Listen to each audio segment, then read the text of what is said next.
Last week, Donald Trump tarnished the sacred ground of Arlington National Cemetery, filming and posting campaign images taken from those hallowed grounds in violation of both the cemetery's rules and federal law. Now, it's important that we stay shocked by this kind of behavior, so we don't allow Donald Trump to inoculate us against his many sins by simply committing more of them. Trump's campaign took this photo of him posing with a thumbs up in Section 60 of Arlington. Let me tell you a little bit about Section 60 of Arlington National Cemetery. It's a 14-acre section, mostly reserved for veterans of the wars in Iraq and Afghanistan, which means it's not just hallowed ground, it's also an active cemetery, visited often by the loved ones of America's recent war dead. The Atlantic's Mitchell Powell described it as both the liveliest and the most achingly sad part of Arlington, where young widows can be seen using clippers and scissors to groom the grass around their husbands' tombstones as lots of children run about. But last Monday, you'd have also seen Donald Trump there taking campaign photos amid the headstones of those war dead. The same man who called dead Marines suckers and losers. That, according to his former chief of staff, John Kelly, who lost his own son, Robert Michael Kelly, 1st Lieutenant, 3rd Battalion, 5th Marine Regiment, who was killed in action in Helmand Province, Afghanistan, on November 9th, 2010. He's buried in Section 60 of Arlington National Cemetery. Trump, who said John McCain, who was a prisoner of war in Vietnam for more than 5 years, was not a war hero because he got captured. Trump, the man who avoided the draft himself on account of bone spurs. So no, it's not a surprise that this man stomped over hallowed ground, that his campaign staff reportedly got into a verbal and physical altercation with an Arlington official, or that his campaign spokesperson later attacked the character of that Arlington official, who then declined to press charges because, according to a New York Times source, she fears retaliation. We must not look away from this behavior. We must not allow it to be normalized by the frequency with which it is repeated and exceeded. As Mitchell Powell writes in The Atlantic, quote, "For Trump, defiling what is sacred in our civic culture borders on a pastime. Peacefully transferring power to the next president, treating political adversaries with at least rudimentary grace, honoring those soldiers wounded and disfigured in service of our country. Trump long ago walked roughshod over all of these norms." This was not a judgment call or a minor violation of obscure bureaucratic boilerplate. In the regulations governing visitors and behavior at Arlington National Cemetery, many paragraphs lay out what behavior is acceptable and what is not. These read not as suggestions, but as commandments. Memorial services are intended to honor the fallen, the regulations note, with a rough eloquence. Partisan activities are inappropriate in Arlington National Cemetery due to its role as a shrine to all the honored dead of the armed forces of the United States, and out of respect for the men and women buried there and for their families, end quote. I've invited someone to join me who is both a military veteran herself and a widow of a Marine who is buried in Section 60 of Arlington National Cemetery. I'll introduce you to her after the break.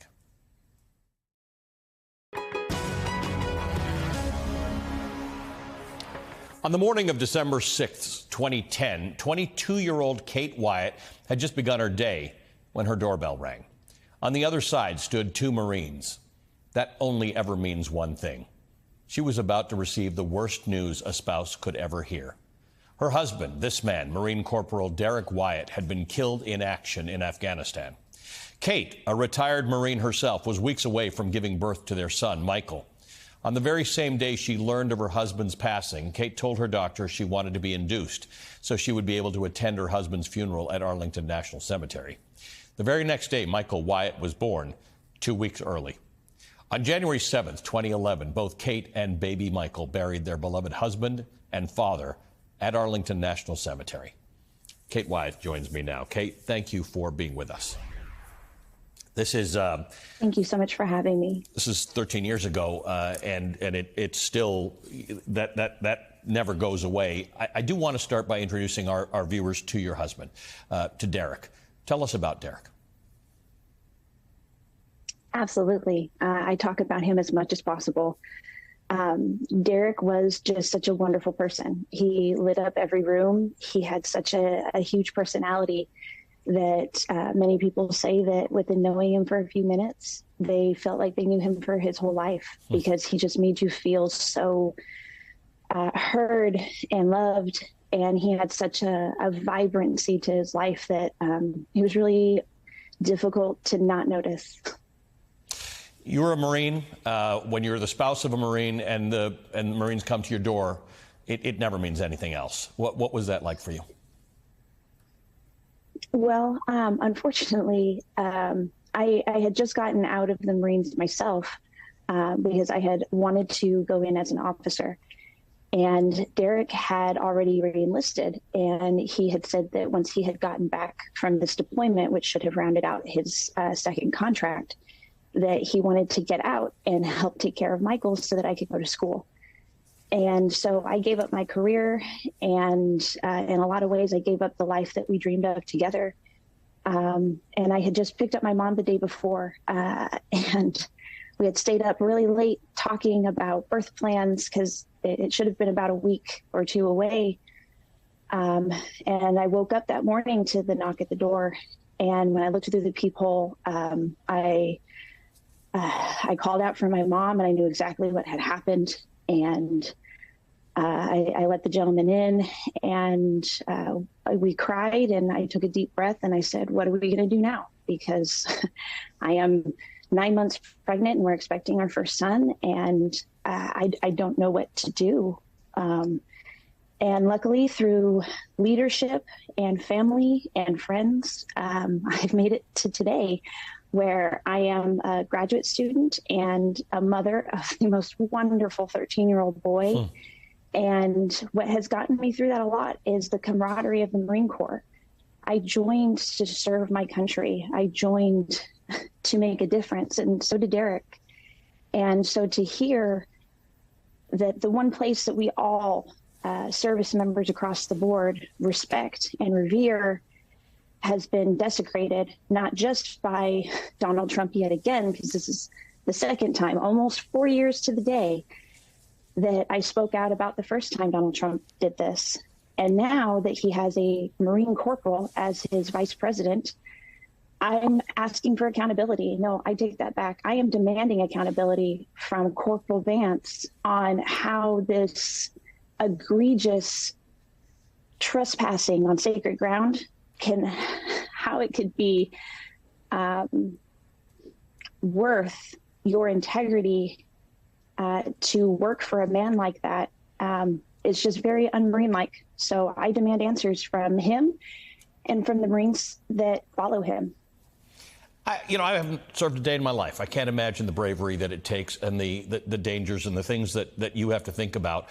You are a widow, a Gold Star widow, and a Marine. This doesn't end. As you said, this is not the first time. This continues to happen, the disregard for our armed forces. John Kelly brought Donald Trump to his son's graveside, and he can be seen in a sea of cameras directly behind, adjacent to your husband's grave. Your husband is buried in Section 60. Directly behind Lieutenant Kelly. Lieutenant Kelly was actually Derek's platoon commander. And when Lieutenant Kelly died, it really rocked Derek. He actually had been able to call me. And so when that picture came out, I was instantly infuriated. I reached out to my friends, and I needed to talk to somebody about how inappropriate this was and how a president of the United States should know that this is inappropriate, let alone to infringe on the grieving process of the Kelly family, who I have the utmost respect for. And so this doesn't end for us. However, our stories help to shape our to-be-told history. Arlington National Cemetery is a visible reminder of the dead who made this country possible. It is also a reminder of the finite room that we have to store honorably the dead from our battles. And it shouldn't have to be explained that this is not an opportunity for a photo op. And so to the Gold Star widow family, to the Gold Star families out there, I respect your right to invite who you choose to your memory ceremonies. However, our service and Section 60 specifically is just so much bigger than any one person that was inappropriate to take pictures.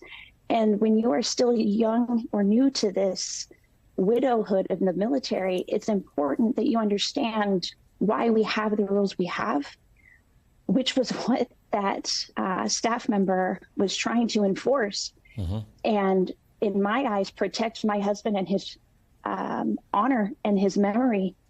And they were rough handled at best and assaulted at worst by the Trump campaign because they wanted the entitlement of that honor without ever even, most people can't serve, and that's okay. You can serve in so many different ways. But Donald Trump made his views very clear to General Kelly, what he thought of veterans. And I believe General Kelly. I believe a man of honor. I believe the Kelly family.